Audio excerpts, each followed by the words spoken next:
আসসালামু আলাইকুম, কেমন আছেন সবাই? তো আজকে মেঘলা মেঘলা ভাব আকাশের। তো আজকে খুবই মজার একটা খাবার খাবো, মানে আমার খুবই পছন্দ। আজকে খিচুড়ি রান্না করব আর আমার পছন্দের একটা শাক দিয়ে একটা ভর্তা বানাবো। যারা যারা ভিডিওটা দেখতেছেন কষ্ট করে পুরোটা ভিডিও দেখেন। তো আমার প্রয়োজন পারে অনেক শাক আছে, চলেন যাই আগে শাক তুলে নিয়ে আর আপনাদের দেখাই কি শাক আছে। আর গ্রামে এই শাক মানে অ্যাভেলেবেল হয়ে থাকে। তো গ্রামের মানুষ এই শাক কম খায়, কিন্তু শাকটা কিন্তু খাইতে অনেক মজা। তো চলেন আপনাদের দেখায় আমার প্রজেক্ট পার থেকে শাক তুলে নিয়ে।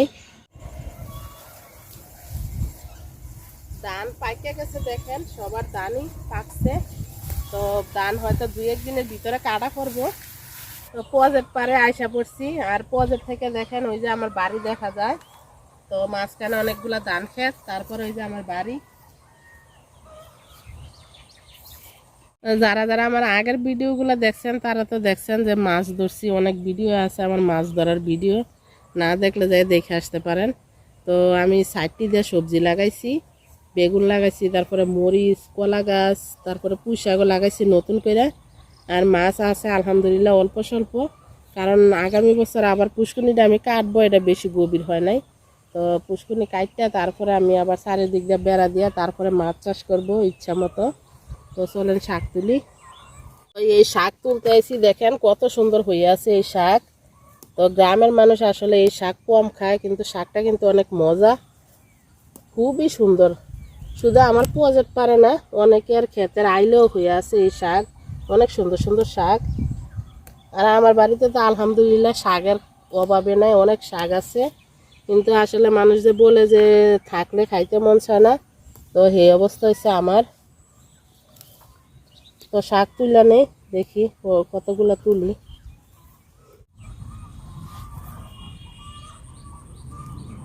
তো ওই পাশে প্রথম শাক তুলছিলাম, তো এই পাশে আইছি, এই পাশে অনেক সুন্দর সুন্দর শাক আছে। আর আমার বেগুন গাছগুলো দেখেন। তো বেগুনে পুক হয়ে দেখে আমি অনেক বেগুন গাছ তুলে ফালাই দিছি, শুধু কয়েকটা রাখছি, দেখি এগুলোতে বেগুন ধরে কিনা। তো আমি কলমি শাক লাগাইছিলাম, দেখেন পাতাগুলো সব পুকে খাইয়ে ফেলছে, কিন্তু প্রথমে হয় নাই, এখন বৃষ্টি হওয়ার পরে তারপরে একটু হয়েছে শাকগুলা। তো আমি খাই নাই একদিনও, অনেক আগে লাগাইছিল। আর এই পাশেও শাক আছে, এই পাশ থেকে কটা তুলবো আমি। তো যেহেতু আমি ভর্তা বানাবো, তো আমার বেশি শাক লাগবে না, অল্প হইলে হয়ে যাব। সবাই মাঠে ধান কাটতেছে, অনেকের ধান পাকছে, আবার অনেকের ধান কাঁচাও আছে। তো বৃষ্টি আসলে মেঘলা আকাশ, এই দিনে বৃষ্টি এরকমই, এই বৃষ্টি এই রোদ, মানুষের আসলে দাম লইতে একটু কষ্টই। তো শাক তুলে নিছি, এগুলাই হয়ে যাবে, আমার আর শাক লাগবো না। তো আমার কাছে মরিচ আছে, দেখেন ভর্তা বানানোর জন্য আমি কয়েকটা মরিচ নিব, মরিচ পাইকা পাইকাও আছে।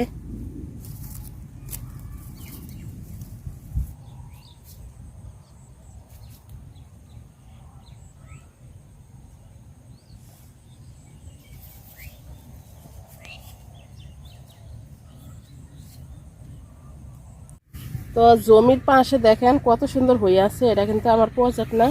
আর এই যে উপরে লাউয়ের মাছা, তো লাউ শেষ, কিন্তু আমার ভাই কী কারণে জানি রাইখা দিছে, আবার নতুন করে ড্যাম ছাড়তেছে। লাউ শাক কত সুন্দর হয়ে আছে, দেখেন শাকগুলা। তো এই জায়গার শাকগুলা কত সুন্দর দেখেন। তো আমি সুন্দর দেখে আর কটা এই জায়গাতে তুলে নিতেছি শাক। তো শাক তুলে নিয়ে আসি, তো শাকগুলো আমি সুন্দর করে বাছা নিব। আবার শাকটা আমি সুন্দর করে বাছা নিব, শুধু নরম নরম ডাটাটা নিব, শক্তটা আমি নিব না, শক্তটা ফালাই দিব।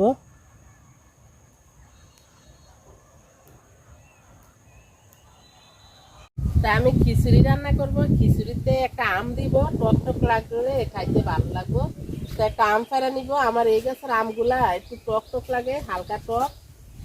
তা আম আমি নিজে হাতে লাগল পাওয়া যায় আম, তো একটা পায়রা নিলাম, একটাই হয়ে যাবে, বেশি দিব না। সব কিছু গুছাই নিছি আমি, পুলার চাল আর ডাউল একসাথে ধুইয়া পরিষ্কার করে নিছি। আর এই যে শুটকি ভর্তা বানানোর জন্য পেঁয়াজ, তারপরে শুটকি, মরিচ, রসুন একসাথে নিছি। আর এই যে শাক দিয়ে পরিষ্কার করে রাখছি। আর এই যে আম কাইটা নিছি একটা, খিচুড়িতে দিব। আর খিচুড়ির জন্য আমি রসুন, পেঁয়াজ, মরিচ কাইটা রাখছি, রান্না বসাবো এখন। তো শুটকি, পেঁয়াজ, রসুন আগে আমি বাজা নিব তেল ছাড়া। তো শুটকি আর মরিচ পেঁয়াজ আমি সুন্দর করে ভাজা নিছি, নামাই নেব এখন। পাতিলটা ধুইয়া তারপরে রান্না বসাবো। আবার শাকটা আমি সিদ্ধ করে নিব।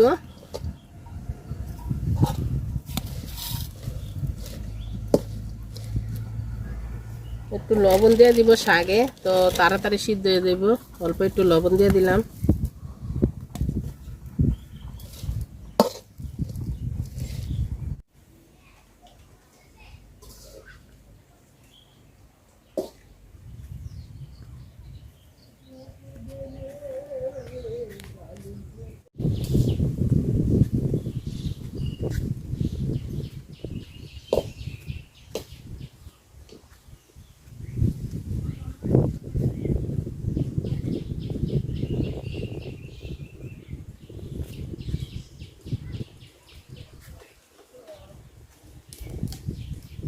শাকটা আমি সুন্দর করে সিদ্ধ করে নিচ্ছি। দেখেন কতটুকু শাক হয়েছে। আমি কিন্তু শাকে তেল দিই নাই, তেল ছাড়াই সিদ্ধ করে নিচ্ছি। তো নামাই নিব শাক। খিচুড়ি রান্না করব, পাতিলে তেল দিয়ে দিলাম। আর খিচুড়ি রান্না করতেছি। দেখেন আকাশ কি অন্ধকার হয়ে আসতেছে, মনে হয় যে বৃষ্টি আজকাল মিস করবো না। আকাশ অনেক অন্ধকার হয়ে আছে।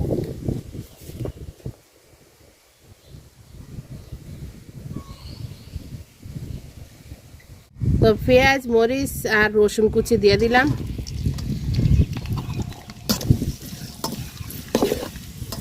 তো পেঁয়াজ মরিচ রসুন আমি সুন্দর করে ভাজা নিছি লাল লাল করে। তো চাউলটা দিয়ে দিলাম।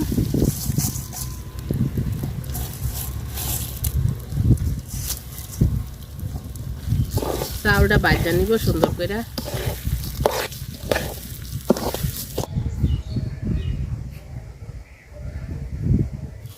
লবণ দিয়ে দিলাম আর দিয়ে দিব একটু হলুদ গুঁড়া।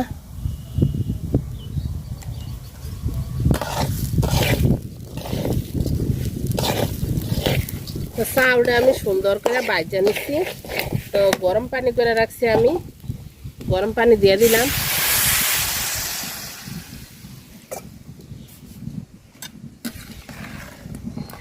তো আমার খিচুড়িটা হইতে থাক, আমি যে ভর্তাটা বানায় নিই।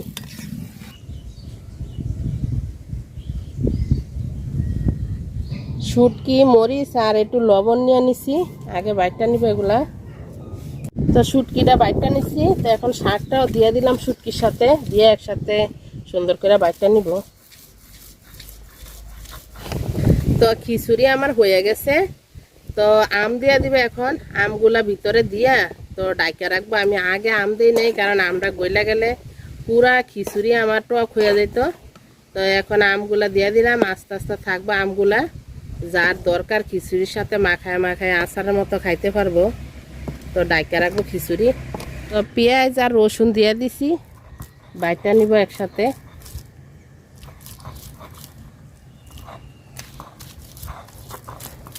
তো হয়ে গেছে মজাদার ভর্তা। খুবই মজা হয় এই ভর্তাটা। যাদের যাদের শাক আছে এই শাক বানায় খাইতে পারেন, খুবই মজা হয়েছে। আর আমি একটু খাইয়া দেখছি, খুবই মজা হয়েছে ভর্তাটা। রান্না শেষ, খাইতে বসে গেছি। তো এই যে ভর্তা বানায় নিছি, ভর্তা নিলাম আর খিচুড়ি, আর সাথে তো টক আম আছে। তো আমরা লাস্টে দিছি, দেখেন আমরাও সিদ্ধ হয়ে গেছে কত সুন্দর। তো ভাতের সাথে মাইকে আম দিয়ে ভর্তা দিয়ে খাইতে কিন্তু খুবই মজা লাগে। তো যারা যারা এতক্ষণ ধরে ভিডিওটা দেখছেন সবাইকে অনেক অনেক ধন্যবাদ। আল্লাহ হাফেজ, আসসালামু আলাইকুম। সবাই খুব ভালো থাকেন।